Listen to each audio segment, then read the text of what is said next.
diberkati dengan puji-pujian. Saudara tentu juga diberkati tadi dengan kesaksian dari Mas Andre. Luar biasa Bapak Ibu ya. Ya, sebenarnya kesaksian ini relevan sekali pada saat kita kemarin ada dalam tema Allah turut bekerja. Roma 8 ayat 28. Jadi luar biasa, hari ini kita mendapatkan satu kesaksian yang luar biasa yang tadi disampaikan oleh Mas Andre. Dan tentu apa yang sudah disampaikan sangat memberkati kita semua. Amin. Bapak Ibu Saudara kasih Tuhan, beri kemuliaan untuk Tuhan kita Yesus Kristus. Siang hari ini ada satu tema kebenaran firman Tuhan. Saya membawakan sebuah tema Check your words. Check your word. Kira-kira artinya adalah berubahlah setiap perkataan yang keluar dari mulutmu, dan itu akan merubah hidup saya dan saudara. Itu akan merubah kehidupan saya dan saudara. Ada satu video yang menarik Bapak Ibu, sebenarnya video ini sudah lama sekali ya. Tapi saya sungguh terkesan akan pesan dari video yang singkat ini ya. Jadi adalah sebuah short video yang diproduksi mungkin sudah cukup lama, 10 tahun yang lalu. Tapi kami kira mengandung pesan yang sungguh mendalam tentang arti daripada tema kita siang hari ini tentang change your words. Change your words. Mari kita akan lihat dulu Bapak Ibu. Saudara lihat, saudara renungkan. Ini adalah sebuah video lama yang diproduksi oleh salah satu rumah produksi di Jerman ya. Sehingga tadi bahasanya adalah bahasa Jerman ya, Bapak Ibu ya. Namun sudah diterjemahkan dalam banyak bahasa, bahkan banyak versi. Yang terakhir Bapak Ibu, saya melihat ada satu versi India. Versinya India. Saudara bisa menangkap apa yang tadi saudara lihat di dalam video tersebut. Mungkin sedikit saya harus memperjelas ya, karena memang video ini video singkat dan juga tidak ada dialog. Tidak ada kata-kata. Jadi memang sengaja bahwa video ini memang menjadi satu latihan kita untuk berkontemplasi, untuk menangkap pesan-pesan yang tersembunyi di dalam apa yang saudara lihat di dalam setiap adegan. Saya akan mereview Bapak Ibu ya, untuk di awal bagaimana tadi seorang buta duduk pada suatu tempat keramaian. Dia duduk karena dia adalah seorang yang buta. Maka dia memasang satu kotak, mungkin kalau di sini adalah satu kotak amal. Untuk setiap dia boleh mengharap, orang yang berlalu lalang akan boleh memberikan sedikit daripada berkat untuk dia mungkin boleh bisa makan hari itu. Ada satu hal kalau mana kita boleh merenungkan. Pada saat dia yang pertama, dia berusaha untuk berhubungan dengan publik melalui satu tulisan Bapak Ibu. Tulisan yang pertama katakan, I'm blind and I cannot see it. Artinya Bapak Ibu, ini satu perkataan sebenarnya sama saja tentang keadaan yang bersangkutan. Namun apa yang terjadi pada saat kata-kata itu dia pakai untuk berkomunikasi dengan publik yang berlalu lalang? Harapan dia sama bahwa setiap orang akan memberikan sedikit berkat untuk dia. Tetapi yang terjadi apa Bapak Ibu ya? Hanya sedikit saja orang. Tadi dikatakan banyak orang yang justru mereka ada di sekitar, sebenarnya mungkin dia tahu tentang keadaan daripada orang ini, tetapi mereka tidak tergerak untuk melakukan sesuatu. Seakan-akan mereka sibuk dengan kesibukan mereka masing-masing. Namun ada seorang wanita yang begitu percaya diri tadi Bapak Ibu, dan dia berdiri tepat di depan pengemis pria itu, dan kemudian dia memegang sepatu dari wanita itu. Ada satu hal yang dia lakukan. Karena mana orang yang buta ini tidak tahu bagaimana kemudian akan terjadi satu perubahan di dalam perhatian dari orang-orang di sekitarnya. Sehingga pada suatu saat kemudian orang perempuan ini kembali, dan dia kembali di depannya, dan dia pegang sepatu yang dia kenal sebagai orang yang sama. Mungkin dia bertanya, "Nyonya, apa yang kau kerjakan? Apa yang telah kau lakukan terhadap apa yang hari ini menjadi satu rutinitas dalam kegiatanku?" Bapak Ibu, dia mungkin katakan, "Ada sesuatu yang saya rubah." Tentang apa? Tentang satu kata yang ada di dalam tulisan yang ada di dalam kartonmu ini. Ya, yang terjadi apa Bapak Ibu tadi? Ada satu perubahan. Dia katakan, "It's a beautiful day, but I cannot see it." Ada satu perbedaan tidak dalam perkataan ini Bapak Ibu? Maksud saya,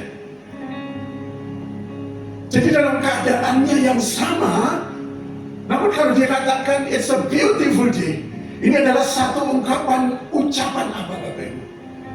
Ucapan syukur. Amin.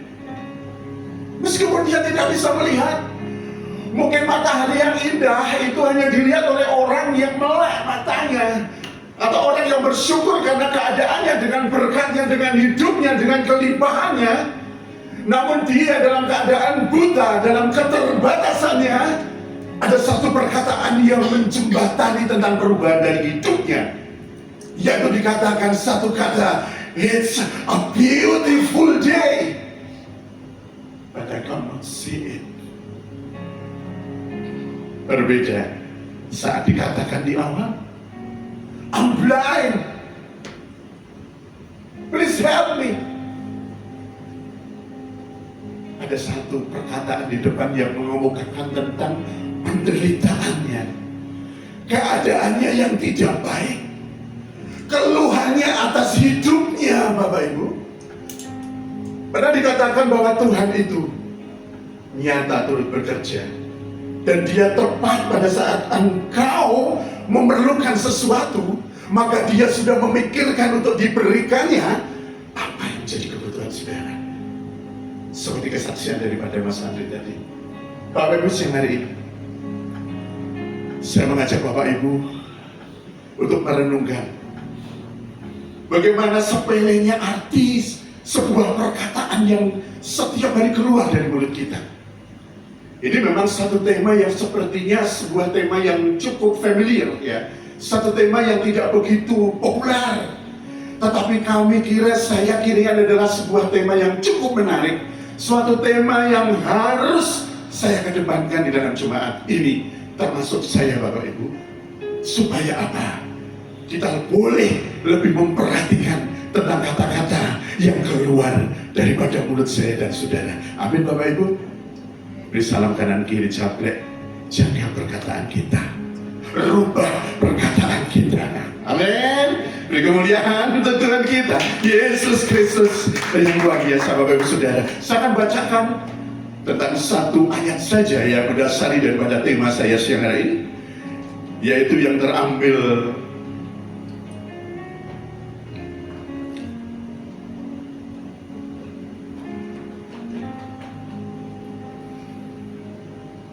Amsal 18 ayat 21. Mari kita akan sama-sama cermati Bapak Ibu. Satu ayat saja saudara renungkan.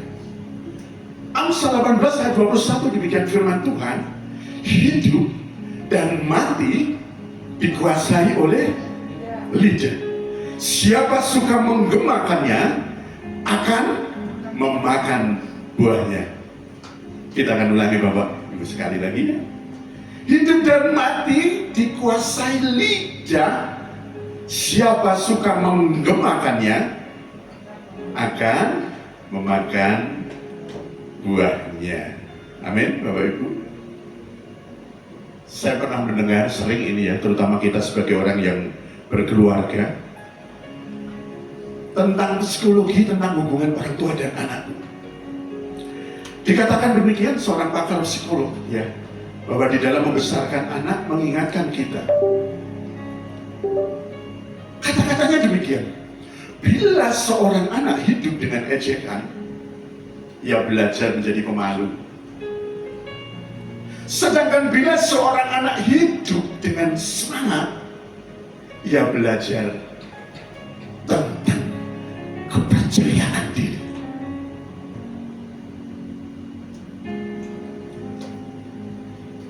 Kata-kata ini sungguh mendalam Bapak Ibu, mengenai sebuah pesan bagaimana kita bisa hidup di dalam kehidupan berkeluarga, terutama bagaimana kita sebagai orang tua boleh memperkatakan perkataan-perkataan yang kita berikan untuk anak-anak kita. Bapak Ibu yang dikasihi Tuhan, mungkin ini beberapa waktu yang lalu pernah saya sampaikan tentang seseorang ahli ya, yang bernama Dr. Masaru Emoto. Ya. Ini adalah Dr. Masaru Emoto Bapak Ibu ya. Dia merupakan seorang peneliti yang berasal dari Jepang. Masaru Emoto lahir di Yokohama pada 22 Juli tahun 1943. Dan ia berhasil menyelesaikan studinya di Universitas Yokohama. Dan dia adalah lulusan dari Departemen Humanity and Science, jurusan Hubungan Internasional. Pada tahun 1986, ia mendirikan IHM atau International Health Medical Corporation di Tokyo. Dan pada Oktober 92, ia berhasil menyelesaikan S3-nya sehingga dia mendapatkan gelar Doctor of Alternative Medicine dari Open International University di Amerika. Satu yang menarik Bapak Ibu, bahwa Dr. Masaru Emoto ini mengenalkan konsep mengenai air dan teknologi analis mengenai resonansi. Next. Ada beberapa percobaannya Bapak Ibu ya. Mungkin kalau percobaan ini Bapak Ibu Saudaraku bisa kita coba di rumah. Ini adalah nasi ya. Ini adalah nasi yang diletakkan di dalam 3 toples yang berbeda. Penasaran ini coba enggak Bapak Ibu? Penasaran kita coba ya. Jadi, saudara pernah mendengar tentang eksperimen ini? Belum ya? Belum ya? Puji Tuhan. Dr. Masaru Emoto pun juga mungkin hari ini ya, baru Pak Joko beritakan ya siapa dia dan bagaimana. Ini menarik Bapak Ibu ya. Jadi, saya mengajak jemaat, kita akan bertemu lagi 30 hari ke depan dulu. Ini percobaan adalah menyediakan 3 botol, boleh, 3 toples boleh, diisi dengan nasi Bu. Nasi, jadi 3 Mas Adi, 1 nasi kayak. Yang satu kita berikan label love. Kata-kata yang baik Bu ya. Aku cinta kamu. Mungkin boleh aja dalam bahasa Indonesia. Engkau sungguh luar biasa. Amin. Dan perkataan-perkataan positif yang menyanjung Mas. Aku mencintaimu. Amin. Kemudian botol yang di tengah atau toples yang di tengah. Nothing. Alias apa? Saudara tidak apa-apain dengan satu mantra apapun. Tidak ada sesuatu yang keluar beresonansi untuk objek yang di tengah ini. Sementara untuk yang sebelah kanan, Bapak Ibu, ini adalah toples yang diisi nasi, tapi isinya kata-kata yang hate. Apa itu hate? Kata-kata kebencian. Contohnya, ada yang bisa kasih contoh? Besok-besok ya Mbak ya, asal jangan pakai empat kaki atau misalnya jangan ya. Cukup misalnya kita pakai kata-kata, kamu bodoh, bisa kan ya? Kamu tidak berguna, bisa ya Mbak Isya? Kamu itu tidak punya masa depan. Tapi ini sungguh benar loh ya. Ini kita lakukan selama 30 hari. Kita sepakat ya. Kita mau coba ya Bapak Ibu ya. Di samping ini ada perkataan ataupun label yang berupa kertas. Setiap hari kita akan doakan. Bapak Ibu, doakan.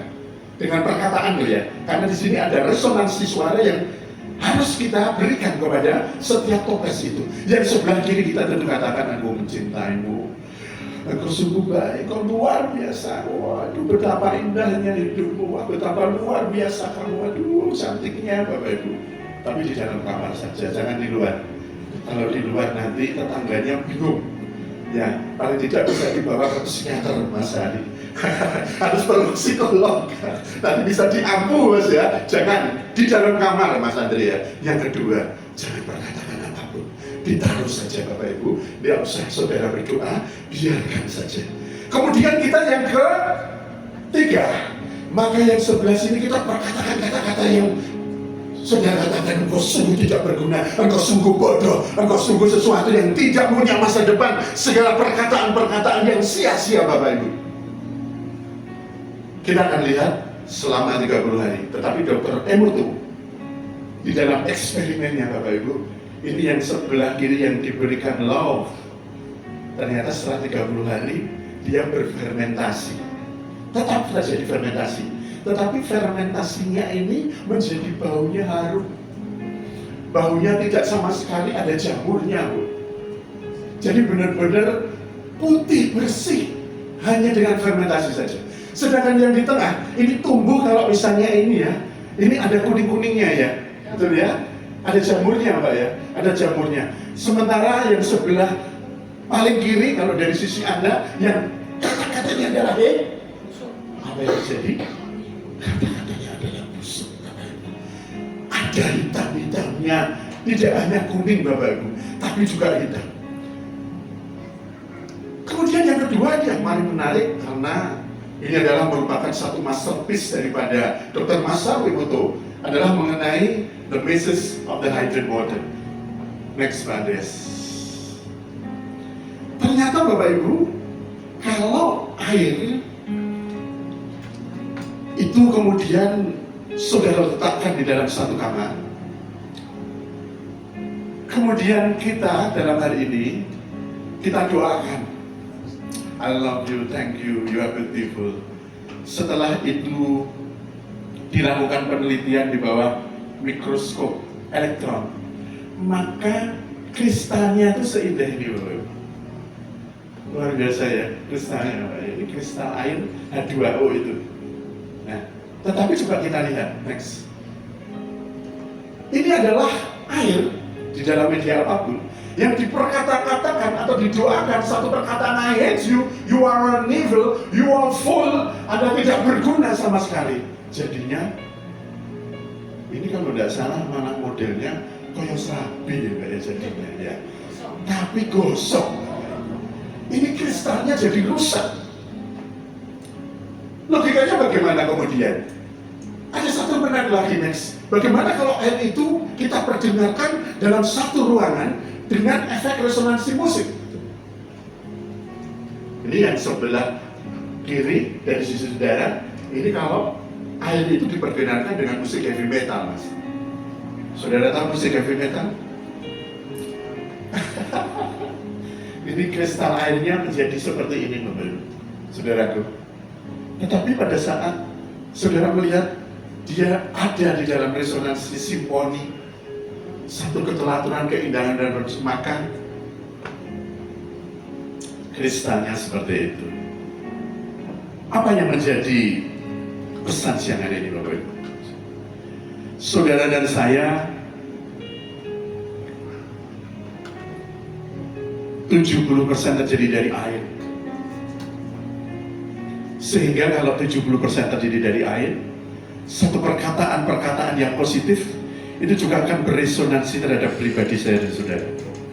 Artinya kalau saudara dalam hal ini ada dalam satu doa yang baik tentang diri pribadi saudara, tentang siapapun yang ada dalam keluarga saudara, maka sesuatu keindahan dan kebaikan akan terbentuk di dalam setiap molekul yang ada dalam kehidupan orang itu. Kalau demikian Bapak Ibu, apa sih pentingnya kita menjaga perkataan? Yang pertama adalah keselamatan itu dihubungkan dengan perkataan kita. Seperti ada di dalam Roma 10 ayat 8 sampai 10. Dikatakan demikian bahwa firman itu dekat kepadamu, yaitu di dalam mulutmu dan di dalam hatimu. Itulah firman iman yang kami beritakan. Sebab jika kamu mengaku dengan mulutmu bahwa Yesus adalah Tuhan dan percaya dalam hatimu bahwa Allah telah membangkitkan dia dari antara orang mati, maka kamu akan diselamatkan. Karena dengan hati orang percaya dan dibenarkan, dan dengan mulut orang mengaku dan diselamatkan. Amin Bapak Ibu. Terkait tidak perkataan saudara dengan keselamatan, nyata di dalam kitab Roma pasal yang ke-10 ayatnya yang ke-8 sampai dengan yang ke-10, terkhusus pasal 9. Sebab jikalau kamu mengaku dengan mulutmu bahwa Yesus adalah Tuhan dan percaya dalam hatimu bahwa Allah telah membangkitkan dia dari antara orang mati, maka kamu akan diselamatkan. Amin Bapak Ibu. Yang kedua, mengapa penting kita untuk memperhatikan perkataan? Yang kedua adalah menjalani hari-hari yang baik dan penuh berkat. Itu sangat ditentukan oleh perkataan kita. Kita akan lihat di dalam 1 Petrus pasalnya yang ketiga, ayatnya yang ke-10. Kita akan perhatikan dan cermati bersama Bapak Ibu Saudaraku. 1 Petrus 3 ayatnya yang ke-10. Demikianlah firman Tuhan.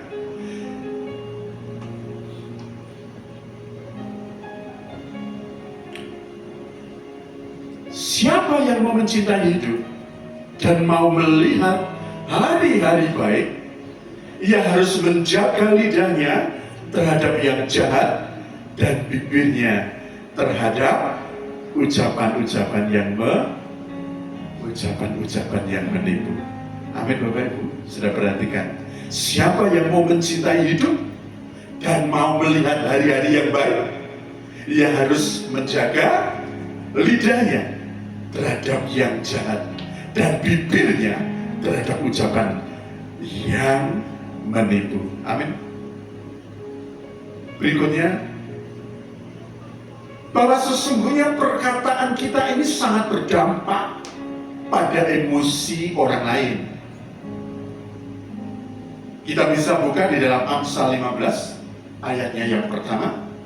Ini adalah satu ayat yang memberkati kita semuanya. Kalau ada di antara Bapak Ibu Saudara mencamkan firman ini di dalam perkataan, di dalam hubungannya kita dengan orang lain, atau siapapun di dalam saudara berelasi dengan keluarga. Dikatakan di dalam Amsal 15 ayat 1 demikian, dikatakan jawaban yang lemah lembut meredakan kegeraman, tetapi perkataan yang pedas membangkitkan.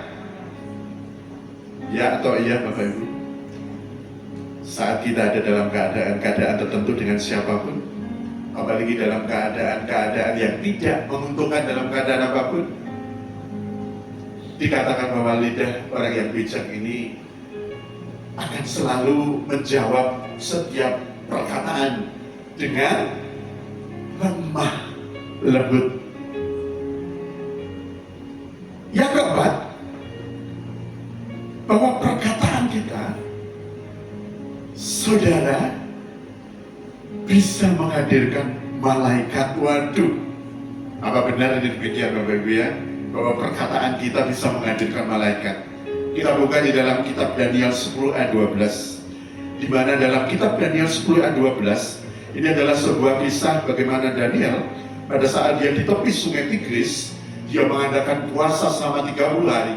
Dan pada saat dia selama 21 hari, dia berdoa selalu, dia berkata-kata selalu. Maka pada hari yang ke-24, ada satu perkataan dikatakan demikian, ada satu malaikat Tuhan yang datang kepada dia lalu katanya kepadanya, janganlah takut Daniel, sebab telah didengarkan perkataanmu. Sejak hari pertama engkau berniat untuk mendapat pengertian dan untuk merendahkan dirimu di hadapan Allahmu. Dan aku datang oleh karena apa Bapak Ibu? Oleh karena perkataanmu itu. Jadi ternyata perkataan-perkataan pertolongan kita pada saat tadi dikatakan ada di dalam busway yang ribuan, Mas. Ada satu perkataan baik itu dari mulut atau hati ya. Tentu perkataan kita untuk meminta satu belas kasihan daripada Tuhan, pertolongan daripada Tuhan. Bagaimana Tuhan jalan keluarnya? Amin. Begitu tadi Mas Andrea. Apa yang harus saya kerjakan Tuhan? Di dalam kesulitan yang sudah tidak mungkin aku bisa lagi untuk membayangkan jalan keluarnya. Saudara berkata-kata, saudara berkata-kata di dalam iman, saudara merindukan pertolongan daripada Tuhan. Maka pada saat itu malaikat datang ke busway, Mas. Kemudian mungkin dia duduk di tempat di mana di antara ribuan tempat duduk, dan ada satu orang yang mungkin tidak tahu bahwa sesungguhnya ada orang di sebelahnya dia yang membawa majalah yang kemudian ditemukan itu. Amin. Pertolongan Tuhan sungguh ajaib dan luar biasa. Dan banyak cara yang Tuhan berikan pada saat kita boleh berharap kepada Tuhan. Bapak Ibu Saudaraku, yang keenam, yang kelima, perkataan kita bisa mendatangkan berkat dan kutuk. Bapak, kalau kita menyadari bahwa perkataan itu sangat berkuasa, baiklah kita berhati-hati di dalam mengeluarkannya, sebab firman Tuhan berkata di dalam Yakobus 3 ayat ke-9, dikatakan bahwa dengan lidah kita memuji Tuhan Bapa kita, dan dengan lidah kita mengutuk manusia yang diciptakan menurut rupa Allah. Demikian dikatakan di dalam Yakobus 3 ayat yang ke-9. Kemudian Bapak Ibu, bila demikian, tentu pertanyaannya adalah bagaimana agar perkataan kita berkuasa untuk membangun dan memberkati orang lain. Yang pertama adalah cara menjaga perkataan itu adalah menjaga hati, isi pikiran dengan firman Allah. Amsal 4 ayat 23. Ini adalah alat yang paling familiar, yang populer Bapak Ibu ya. Dikatakan demikian di dalam Amsal 4 ayat 23. Jagalah hatimu dengan segala kewaspadaan, karena dari situlah terpancar kehidupan. Mengapa ada hubungan antara hati dan perkataan Bapak Ibu ya? Hubungannya sangat dekat sekali. Karena bila kita sedang marah, kita sedang kecewa, ada satu kepahitan di dalam hati saudara, maka biasanya yang keluar adalah perkataan apa Bapak Ibu? Tentu adalah perkataan yang meluap dari hati, perkataan amarah, perkataan kekecewaan, perkataan-perkataan yang mungkin menyakitkan orang-orang yang mendengar, yang menjadi lawan bicara kita. Jadi Bapak Ibu Saudaraku, kita harus berhati-hati, terutama untuk menjaga hati kita. Karena setiap segala sesuatu yang keluar dari mulut adalah merupakan sesuatu yang meluap dari hati kita. Makanya dikatakan di dalam Amsal 4 ayat 23 bahwa kita layak untuk menjaga hati kita dengan segala kewaspadaan, karena dari sana terpancar kehidupan. Saudara ingin bahwa kehidupan saudara yang terpancar adalah kehidupan yang penuh berkat, adalah kehidupan yang bisa memberkati orang-orang di sekitar saudara, adalah kehidupan yang sangat memberikan kekuatan untuk setiap siapapun yang mendengar. Amin Bapak Ibu.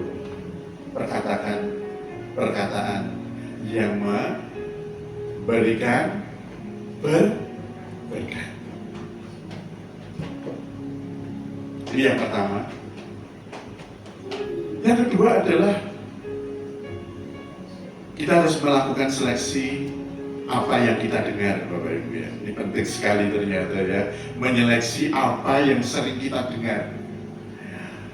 Lebih baik kita tidak harus ada dalam satu lingkungan di mana situasi yang kita dengar dapat menimbulkan kondisi-kondisi yang akan membawa kita pada situasi-situasi yang kita akan ikut di dalam apa yang dibentuk di dalam lingkungan itu. Amsal 4 ayat 20 ayat 2 sampai dengan 22 dikatakan demikian. Hai anakku, perhatikanlah perkataanku, arahkanlah telingamu kepada ucapanku, janganlah semuanya itu menjauh dari matamu, simpanlah itu di lubuk hatimu, karena itulah yang menjadi kehidupan bagi mereka yang mendapatkannya dan kesembuhan bagi seluruh tubuh mereka. Amsal 4 ayat yang ke-22. Jadi yang kedua supaya kita bisa menjaga perkataan adalah seleksi apa yang Anda dengar. Keluar dari lingkungan sekiranya memang yang saudara dengar adalah sesuatu yang membuat Anda menjadi tidak positif dan mengeluarkan perkataan yang sesuai dengan frekuensi dari lingkungan tersebut. Yang ketiga, berpikirlah sebelum berkata-kata. Banyak dari kita yang ngomong dulu, mikirnya baru mikir, betul Mbak ya? Nah, ngomong dulu, mikirnya belakangan.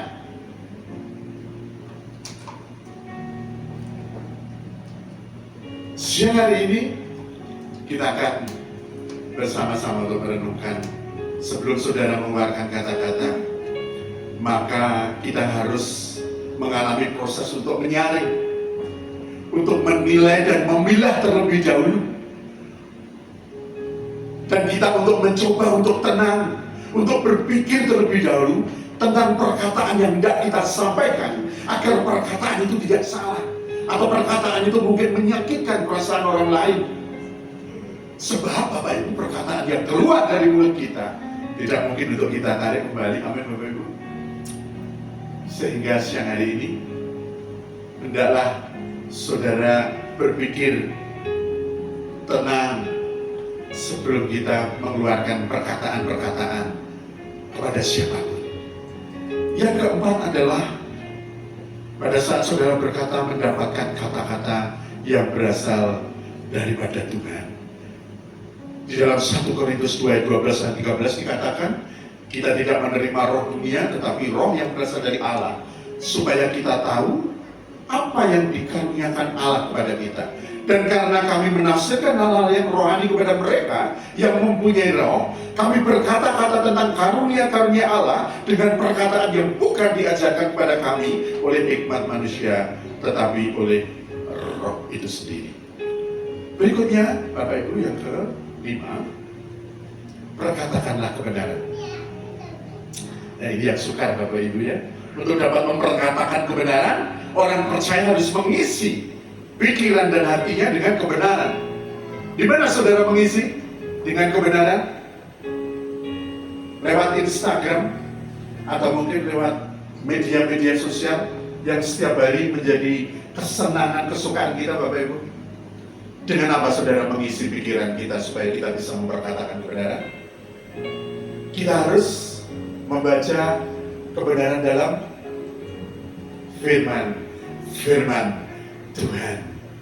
Setiap hari saudara baca. Amin. Setiap hari saudara baca. Kalau pas tidak sibuk Pak, kalau pas nggak banyak pesanan gitu ya.